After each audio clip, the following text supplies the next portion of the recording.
فأنا ناصح لإخواني بالصدع بالحق تبيض وجوههم. السكوت في مسألة الحزبية يضرها، فاصدع بما تؤمر وأعرض عن المشركين. سلامي على دماج ورجالها والشيخ يحيى ودار العلم يا سعد بانيها. Bismillahirrahmanirrahim. Kita masih di muka surat 110. Qalat Syaikhah Ummu Abdillah Al-Ba'daniyah hafidhahallahu ta'ala, qissatul ambar alladhi akhrajahu Allahu azza wa jalla li sahabati radhiyallahu anhum wa huwa fil ghazu wa hum fil ghazu. Ini khotnya jelas cantik jenisnya, tapi kadang agak susah. Wawu kamim kadang jadi lupa sendiri, apa tidak ngecam dah istilahnya. Cerita tentang ambar, yaitu sejenis ikan paus yang Allah azza wa jalla keluarkan untuk para sahabat radhiyallahu anhum. Rezeki memang tak disangka-sangka, gimana sempat mengurusi itu, tahu-tahu rezeki datang. Oh iya, kita akan dikejar oleh rezeki kita, sebagaimana kematian juga mengejar kita. Kalau yang tiba waktunya datang dia. Yang penting kita menjalankan syariat untuk mengusahakan apa yang layak diusahakan. Dalam keadaan mereka di dalam peperangan. Wa an Jabir radhiyallahu anhuma, bagusnya apa sekalian? Wa an Jabir bin Abdillah radhiyallahu anhuma, qala ba'atsana Rasulullah sallallahu alaihi wasallam. Rasulullah sallallahu alaihi wasallam pernah mengutuskan kami. Wa ammara alaina Aba Ubaidah. Ammara yaitu menjadikan seseorang sebagai amir, dan menjadikan yang menjadi pemimpin kami adalah Abu Ubaidah Amir ibnul Jarrah Al-Qurashi radhiyallahu an. Natalaqa iran li Quraisy, untuk kami menghadang satu rombongan dari Quraisy, milik Quraisy. Wa zawwadana jiraban min tamar, beliau membekali kami satu kantung kurma. Lam yajid lana ghairah, beliau tidak mendapatkan untuk kami yang selain itu. Kehidupan masa itu penuh dengan keterbatasan. Kalau sekarang alhamdulillah kita boleh Indomie atau Maggi atau makanan-makanan yang lain, tempe pun banyak. Semuanya senang alhamdulillah, ayam pun senang. Apalagi sampai di Somalia mereka mengatakan keluarga yang masih memakan ayam ini aib katanya. Karena kekayaan itu onta, lembu, memang di sana kekayaannya besar, makanya sering diganggu oleh para penjajah. Kata teman-teman yang di sana, teman-teman yang Somalia. Kita ayam sedap alhamdulillah. Ini Rasulullah dan para sahabat kebanyakannya bekal mereka hanyalah kurma, karena adanya itu. Tak ada sankis, tak ada epal. Wa kana Abu Ubaidah yu'tina tamratan tamrah. Abu Ubaidah selalu memberikan kami satu butir kurma, yaitu cuma satu-satu saja, karena memang bekalnya sangat sedikit. Qal faqultu kaifa kuntum tasna'una biha. Saya bertanya, si rawinya bertanya pada Jabir, bagaimana dulu kalian melakukan yang kalian berbuat dengan kurma tadi, bekal cuma satu butir kurma. Qal namussuha kama yamussus sabi. Kami menyedotnya sebagaimana anak kecil itu menyedot, yaitu menyedot susu.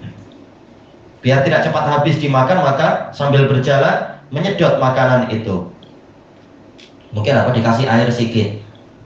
Summa nashrabu 'alaiha minal ma. Kemudian kami meminum sebagian air 'alaiha, yaitu dicampur dengan kurma tadi yang di mulut kami itu. Fatakfina yauman ilal lail, maka itu mencukupi kami. Yaumana, di hari kami itu sampai malam. Cukup dengan sebutir kurma. Ini adalah ketabahan yang besar. Kami merasa cukup dengan itu, dan kenyataannya mereka tidak mati kelaparan. Makanya sebagian pensyarah menjadikan hadis ini bagian dari karomatul aulia, kekeramatan para wali. Bagaimana hanya makan satu butir kurma pagi sampai malam, tapi tetap sehat ya. Kalau perang selalu menang. Ini memang kekeramatan. Iya. Kita walaupun sudah sering makan di tok keramat masih lapar juga. Kerja tak mampu banyak-banyak. Yang tak biasa kerja. Wa kunna nadribu bi'isiyinal khabat. Dan kami sering memukulkan tongkat-tongkat kami ke tanaman khobat. Disebutkan dalam catatan kaki, khobat itu adalah dorbus syajarah, suatu jenis tanaman. Gimana nih? Berarti ini khobat ini fi'il ya, bukan tanaman. Kalau yang dinukilkan di sini bil aso, yaitu memukul, berarti khobat berarti apa? Dari takhobut, yaitu melanggar-langgar. Bukan tanaman berarti di sini ya. Tetapi khobat adalah dorbus syajarah bil asa, memukul tanaman dengan tongkat, liyatana sara waraquha, agar daunannya itu berjatuhan. Wasmul waraq as-saqit khobat. Oh, berarti dia nama juga, yaitu nama tanaman yang dipanggil, yaitu bagian daunnya. Daun yang jatuh dipanggil dengan khobat. Ayo, disebutkan dari nihayah. Summa nabulluhu bilma, lalu kami mencampurkannya dengan air. Tetap air tidak ketinggalan, karena emang kita mungkin sabar terhadap makanan, namun kita tak sabar dengan air, karena emang kita diciptakan dari air.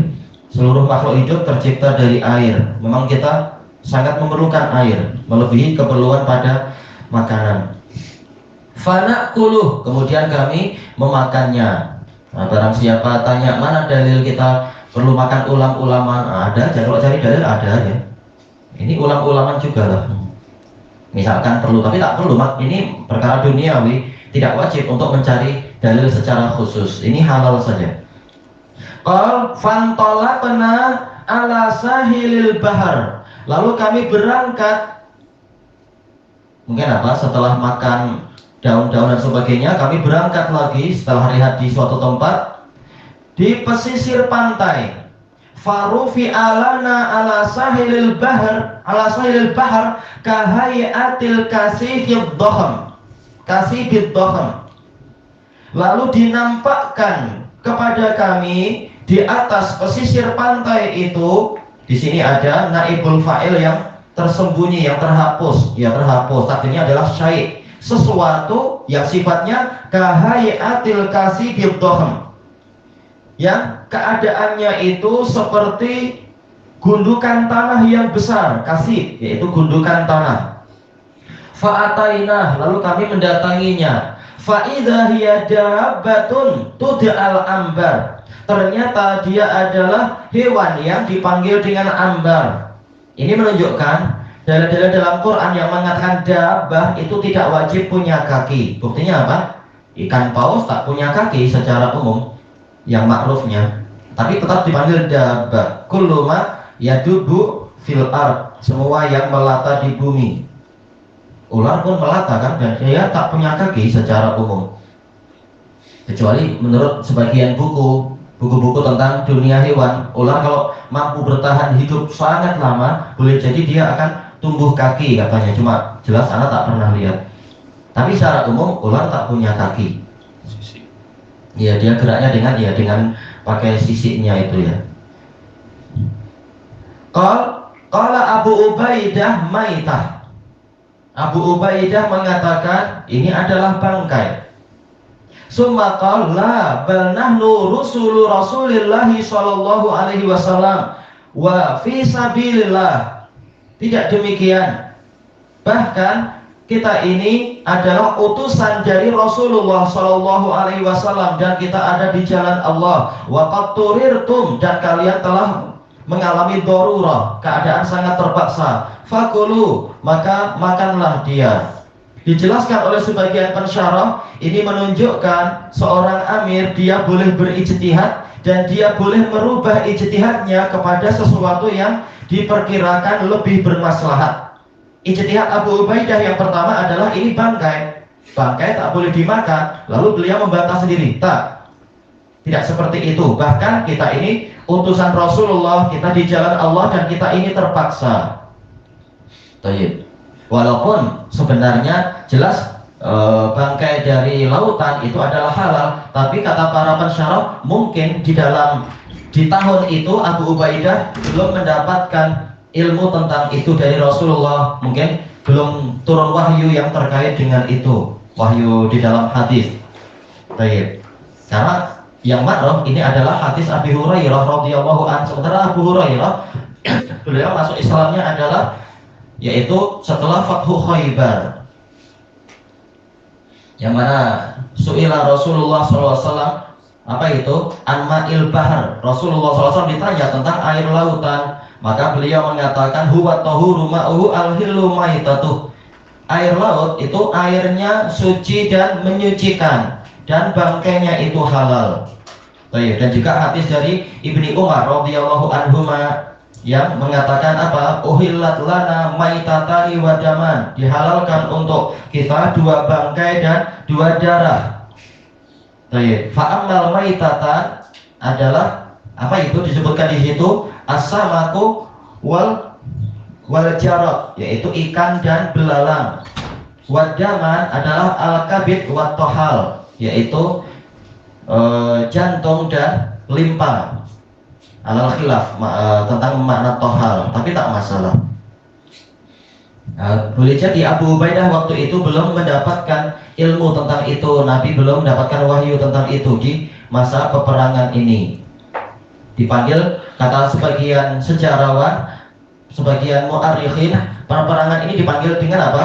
Jaisul Khabat, pasukannya, pasukan Al-Khabat, karena memakan dedaunan tadi.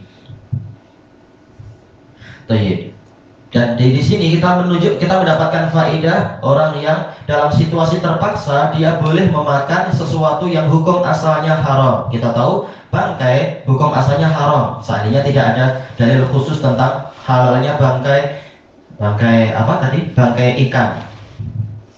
Dulu ada sebagian yang membuat lawak semua makhluk laut halal kecuali satu, yaitu kapal selam. Iyalah, patah gigi kita.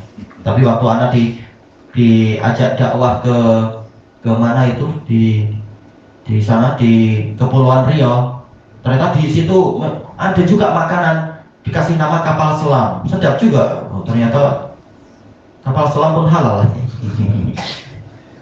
Jadi lawak yang pertama gagal lah. Nah, sebagian ada yang bertanya, tapi waktu di tempat lain. Kalau memang bangkainya itu halal, gimana kalau kita menemukan bangkai ayam di tepi lautan, kita balik ke laut, jadi halal tak? Kalau bangkai ayam itu haram, ya tetap aja dia haram karena dinilai dari di mana matinya dia. Demikian pula yang dikatakan sebagai hewan ma'un bahri, yaitu yang hidup di 2 alam. Bagaimana hukum dia? Kata para ulama, lihat matinya di mana. Kalau matinya di darat, dia digabungkan kepada bangkai hewan darat, jadi tak boleh dimakan kecuali yang Allah kecualikan itu. Adapun kalau dia matinya di lautan, maka dia digabungkan pada hewan laut, yaitu halal. Qal fa'aqamna alaihi syahra. Kami tinggal di situ atau tinggal di dekat hewan tadi selama 1 bulan. Allah tidak wajib di atas, tetapi maksudnya adalah di dekat hewan tersebut dan menikmati hewan tersebut selama sebulan. Dijelaskan oleh Al-Hafidz Ibnu Hajar dengan mengumpulkan riwayat-riwayat yang ada, sebenarnya mereka tinggal hanya 16 hari di situ. Tetapi boleh jadi ditambah dengan waktu perjalanan sehingga menjadi 20 sekian hari, kemudian dijaberkan, yaitu sekalian dinaikkan ke atas menjadi sebulan. Wa nahnu salasumi'ah. Jumlah kami 300 orang memakan 1 ekor ikan itu selama sebulan. Hatta saminna, sehingga kami kenyang, sehingga kami gemuk. Masya Allah, situasi fisabilillah perang ternyata balik gemuk. Baik. Nah, dulu pun banyak yang ketika diajak untuk jihad waktu di Ambon, banyak yang gimana ini serba ini banyak udur dia. Tahu-tahu waktu mereka lihat kami balik dari Ambon, kenapa kalian gemuk-gemuk? Kan kalian perang. Ya, Allah kasih rezeki ada aja. Waktu perang malah justru tambah gemuk. Itu barokah. Qalu wa laqad ra'aituna naghtarifu min wa tabi'ainihi bil qilali duhn. Sungguh kami telah melihat, kami menceduk ya, nagtarif, mengambil dengan baldi dan sebagainya, bil qilali itu dengan gentong-gentong, dengan tempayan-tempayan aduhn yaitu minyak dari lubang mata ikan itu. Oh, besar sekali selama sebulan. Untuk apa minyak? Kalau mungkin untuk keperluan di masa itu, kalau di Yaman terasa sekali kita perlu meminyaki kulit, karena terutama di musim sejuk itu kulit jadi kering dan berdarah-darah, pecah-pecah. Nah, perlu dikasih minyak, kasih dahan dan sebagainya, itu pelembab. Wa naqtati'u minhu al-fidara kasaur, dan kami memotong-motong fidar, yaitu apa? Potongan-potongan daging, kasaur, bagikan lembu. Alal khilaf, yaitu bagikan kami memotong lembu ataukah potongan dagingnya sebesar lembu. Mungkin, tapi kemungkinan pertama lebih besar, karena kalau masih sebesar lembu masih perlu dipotong lagi tentunya. Au kaqadris saur. Ini alal khilaf qiraahnya pakai fa atau qaf ataukah qaf. Kalau pendapat yang kedua, kalau yang kaqadris saur ini menguatkan pendapat kedua. Memang saking besarnya ikan itu, memang bagaikan bukit dia, kami potong seperti potongan-potongan lembu besar-besar. Nah, baru setelah itu terserah masing-masing kelompok pasukan memotong kecil-kecil, terserah. Walaqad akhadha minna Abu Ubaidah salasata asyara rajula. Sungguh Abu Ubaidah telah mengambil dari kami, dari pasukan yang jumlahnya 300 orang itu 13 orang lelaki. Fa'aqa'adahum fi watbi'ainih. Lalu dia menyuruh 13 orang itu duduk di lubang mata ikan itu. Oh, besar sekali emang ya. Oh, anak-anak suka boleh main tentara di situ. Anak-anak. Wa akhadha dhila'an min adla'ih, dan beliau mengambil satu tulang rusuk dari tulang-tulang rusuk ikan paus tersebut. Fa'aqamaha, lalu beliau menegakkannya. Summa rahala a'zama ba'irin ma'ana. Lalu beliau yaitu menggerakkan onta yang paling besar yang kami miliki. Famarra min tahtiha, lalu onta itu mampu untuk lewat di bawahnya. Disebutkan dalam riwayat yang lain, sekalian memilih penunggang yang paling besar.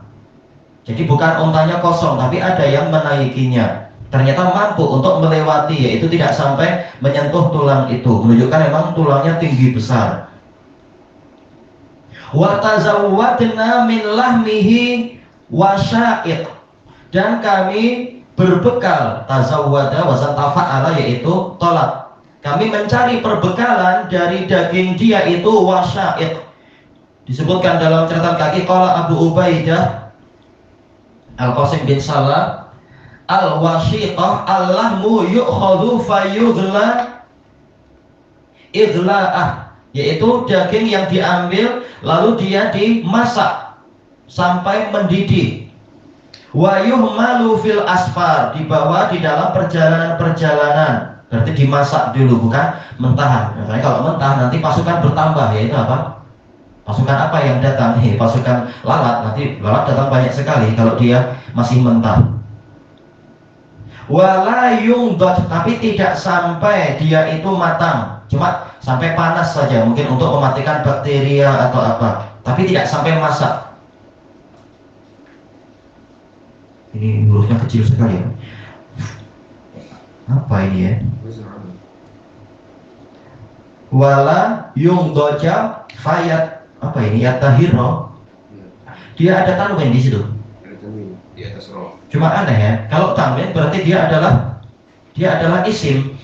Kalau dia isim berarti fa-nya cara membacanya gimana ini? Alam. Lafaz yang terakhir ada tanwin di situ. Istilahnya fa-nya bukan fa yang ma'ruf, fa takkid. Berarti ini adalah isim, satu isim, cuma apa maknanya? Syadah itu. Apa? Syadah. Oh, itu bukan tanwin, tasdid. Oh, tayyib. Fayataharra, berarti seperti itu. Cuma perlu dilihat apa maknanya, insyaallah.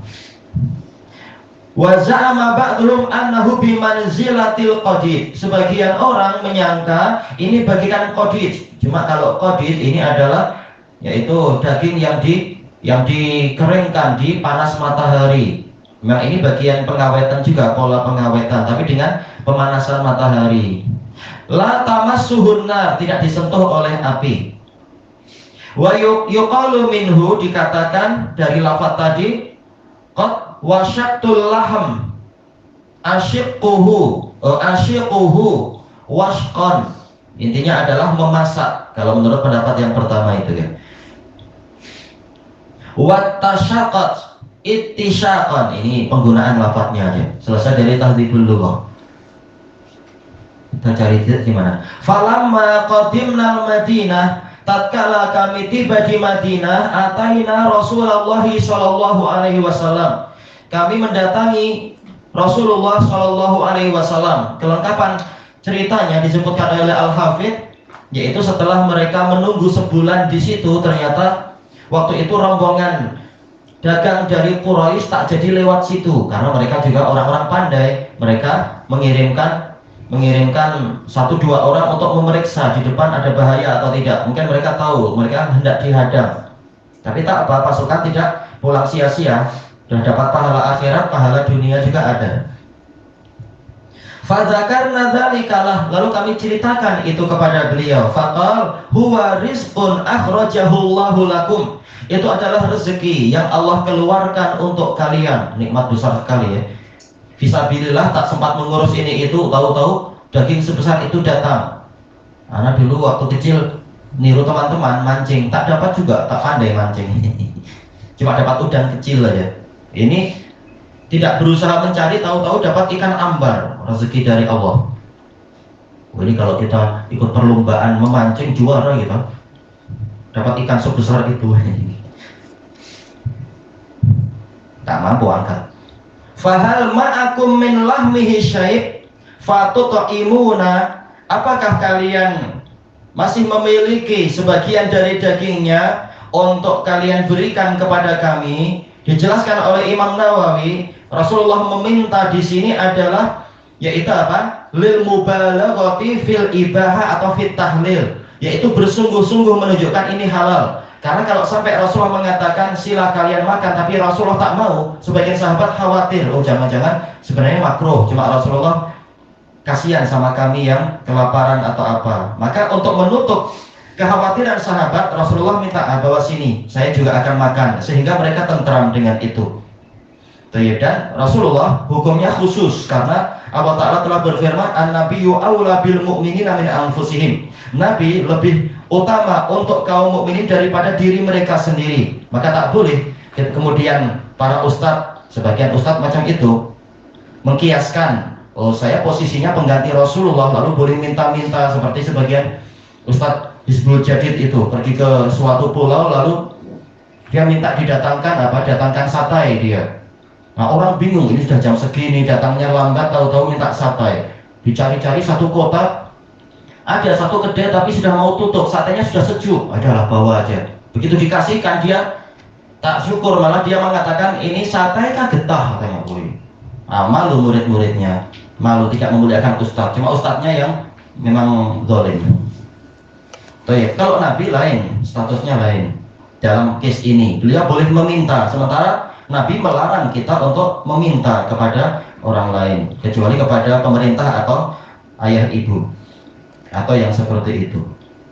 Qala fa arsalna ila Rasulillah sallallahu alaihi wasallam minhu fa akalah. Kemudian kami mengirimkan sebagian dari daging tadi kepada Rasulullah sallallahu alaihi wasallam. Selanjutnya beliau pun memakannya. Hadis ini diriwayatkan oleh Imam Muslim.